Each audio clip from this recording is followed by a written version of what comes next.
Martha ने कहा, हे प्रभु, अगर तू यहाँ होता तो मेरा भाई नहीं मरता। खुदा ने मसीह ने कहा, तेरा भाई जी उठेगा। कि हाँ, मैं जानती हूँ पुनरुत्थान के दिन जी उठेगा। उस समय तो पुनरुत्थान का कोई सवाल ही नहीं था। पुनरुत्थान तब से आया जब खुदा यीशु मसीह मुर्दों में से जी उठा। उस समय तो खुद खुदा यीशु मसीह जिंदा थे, लेकिन पवित्र आत्मा की अगुवाई ने मार्था के मन में यह आ गई कि पुनरुत्थान के दिन जी उठेगा। तब खुदा यीशु मसीह उस भेद को कहता है कि पुनरुत्थान और जीवन मैं हूँ। जो मुझ पे विश्वास करता है वो मर भी जाए तो भी जीवित होगा, और जो जीवित है मुझ पे विश्वास करता है अनंत काल तक ना मरेगा। ये अनंत जीवन की बात है, अनंत मृत्यु की बात है। इसलिए जो मसीह में है, मसीह के चलाए चल रहे हैं, उसके लिए अनंत मृत्यु कोई बात नहीं, हो ही नहीं सकता। वो गुनाह, ऐसे गुनाह कर ही नहीं सकता जो आध्यात्मिक मृत्यु हो। पाप का बीज तो है, लेकिन अपने चाल चलन, अपने स्वभाव से, अपने विचार से, अपने ख्यालों से मैं वो चीज नहीं करता। यहाँ आप कहेंगे मैं वो चीज नहीं करती, उसके लिए बात है कि पाप करता नहीं। दार्शनिक लोग बोलेंगे कि हो ही नहीं सकता। योना की इंजील में एक शिक्षक थे, मैं उसका नाम भूल गया, दिनों से कुछ नाम था। वो गलत शिक्षा देते थे, आज भी गलत शिक्षा दे रहे हैं। जैसे जैसे प्रभु का आना नजदीक है, गलत शिक्षक उठ खड़े हुए हैं और शिक्षा देते हैं, जो दूसरा तीसरे अध्याय में लिखा हुआ है।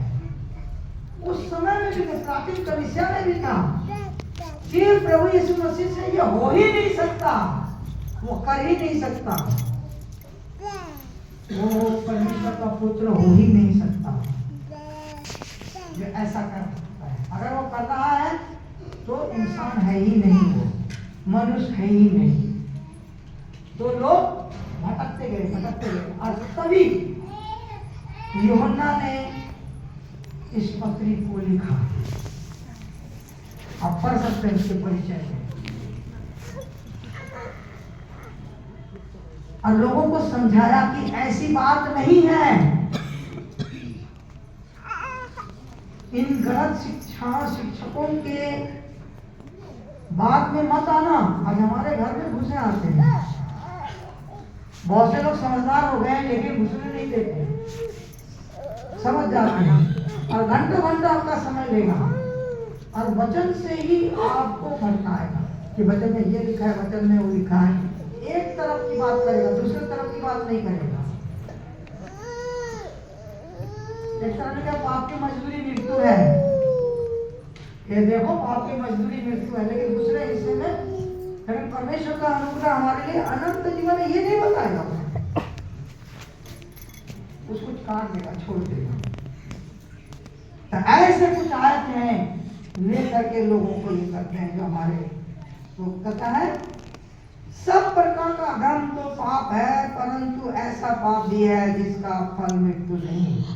जो कोई परमेश्वर से उत्पन्न हुआ वो पाप नहीं करता, पर जो परमेश्वर से उत्पन्न हुआ उससे वो बचाए रखता है। हमें और आपको बचाए रखा है।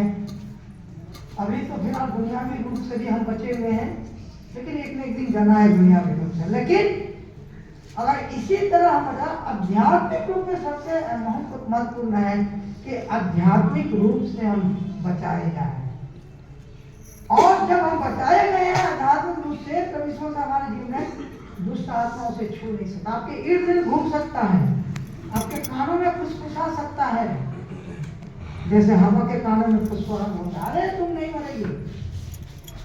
परमेश्वर जानता है जिस दिन तुम मर पाएगी परमेश्वर के तुल्य हो जाओगे, तुम्हारे आंखें खुल जाएंगी। यहां तक तो ठीक है, परमेश्वर के तुल्य नहीं, आंखें खुल जाएंगी। उसकी आंखें खुल गई, लेकिन परमेश्वर के तुल्य नहीं हो सकता। तुल्य था वो दोनों कब? जब परमेश्वर ने स्वरूप और समानता में बनाया। जब तक पाप नहीं आया उसके जीवन में, उन दोनों के जीवन में, तब तक वो परमेश्वर के तुल्य थे दोनों। लेकिन जब से पाप आया, क्या हो गया? अलग हो गया। लेकिन खुदा और यीशु मसीह के उस महान प्रेम को हम देखते हैं, जिसके पीछे प्रभु परमेश्वर पिता का प्रेम है, जो अपने बेटे के द्वारा जाहिर किया है कि हम उसके स्वरूप और समानता में गए। खुदा और यीशु मसीह खुद कहता है, अब तुझे दास नहीं कहूंगा बल्कि मित्र कहूंगा। तुम मेरे संतान हो, तेरे में दोस्त हो। ये किसके लिए है? ये उनके लिए है जो प्रभु यीशु मसीह को अपने जीवन में ग्रहण कर लिया है। दुष्ट से बचाए रहता है कब? जब हमेशा हम उसकी संगति में रहेंगे। खुदा यीशु मसीह कहते हैं, जब तक तुम मेरी संगति में रहोगे तुम सुरक्षित रहोगे।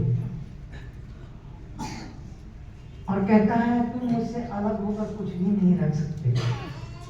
तुम मुझ में बने रहो तो जो चाहो मांगो तुम्हारे लिए हो जाएगा। मेरा वचन तुम में बना रहे और तुम मुझ में बने रहो। ये आयत वहां लिखा हुआ है। बने रहने का मतलब खुदा यीशु मसीह हमारे जीवन में हमेशा रहे, 24 घंटा, सांस की तरह। सांस को 1 सेकंड के लिए हम नहीं छोड़ सकते। छोड़ दिए तो गए। तो आत्मा रूपी सांस को आत्मिक जीवन के लिए जरूरत है।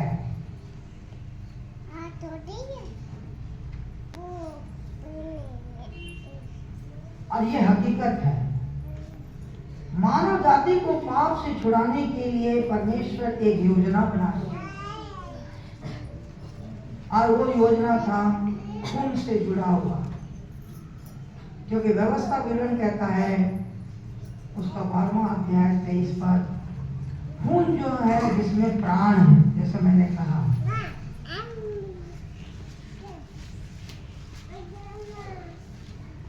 प्राण लहू में रहता है ताकि तुम्हारे लिए प्रायश्चित किया जाए। क्योंकि प्राण के कारण लहू से प्रायश्चित होता है। सब प्राणियों का प्राण लहू में है। बीच बीच में मैं काट किया हूं, आप पढ़ लेना इस आयत को।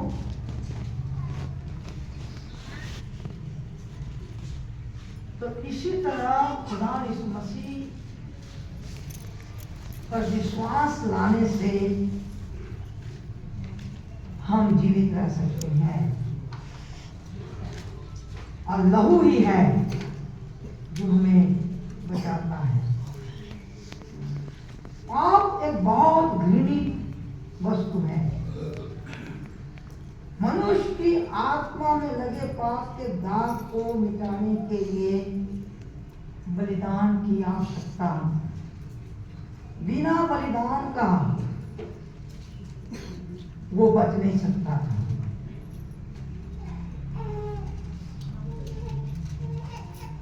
अगर बलिदान ना हो तो हम परमेश्वर की उपस्थिति को खो देंगे और हमारी आत्मा मर जाएगी।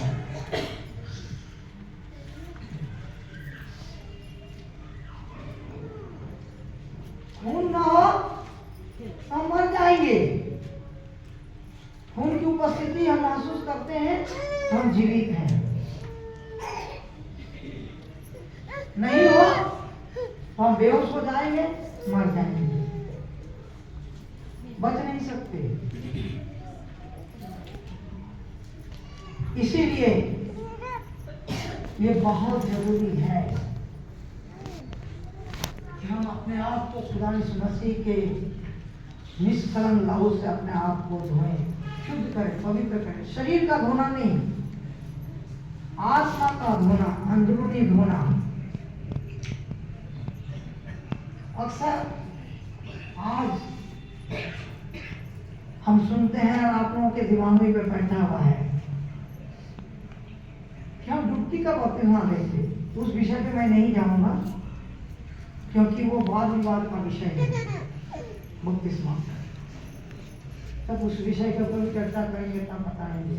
लेकिन कलाम कहता है चाहे डुबकी का हो चाहे छिड़काव का हो, दोनों एक है। फर्क ये है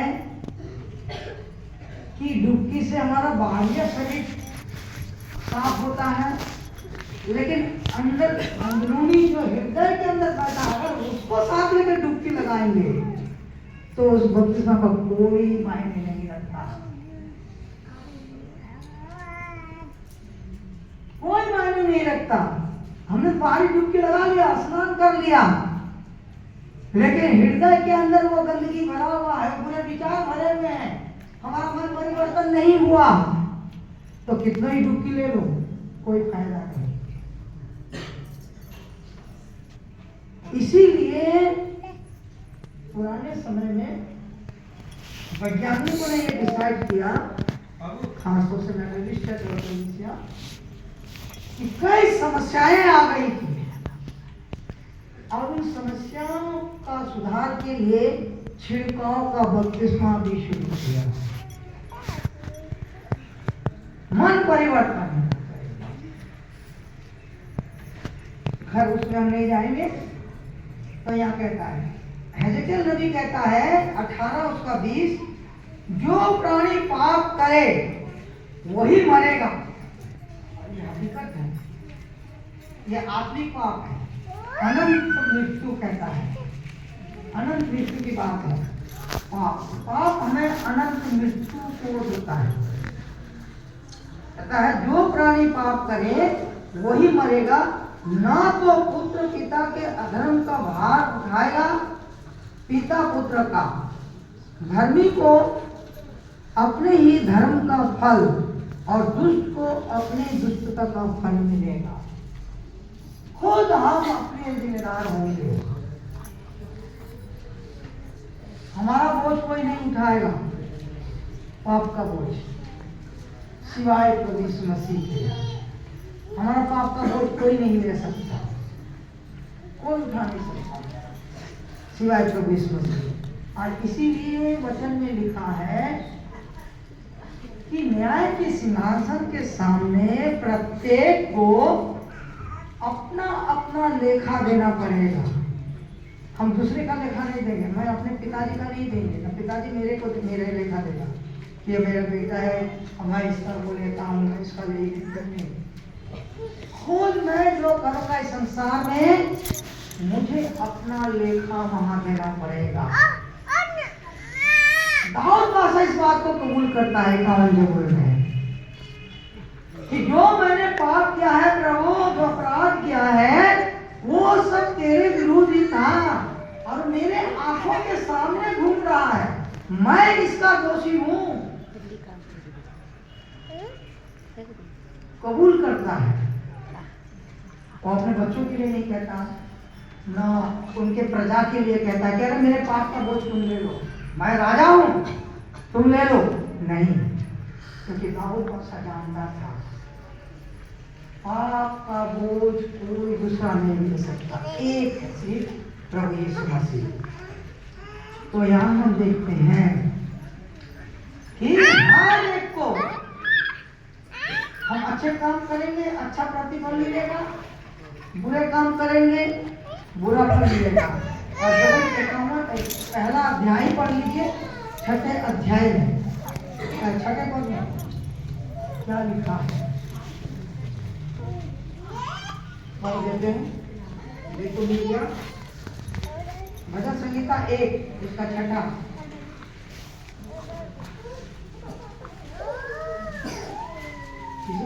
क्योंकि यहोवा धर्मियों का मार्ग जानता है परंतु दुष्टों का मार्ग नष्ट हो जाएगा। दोनों बातें यहाँ, क्योंकि यहोवा धर्मियों का मार्ग जानता है,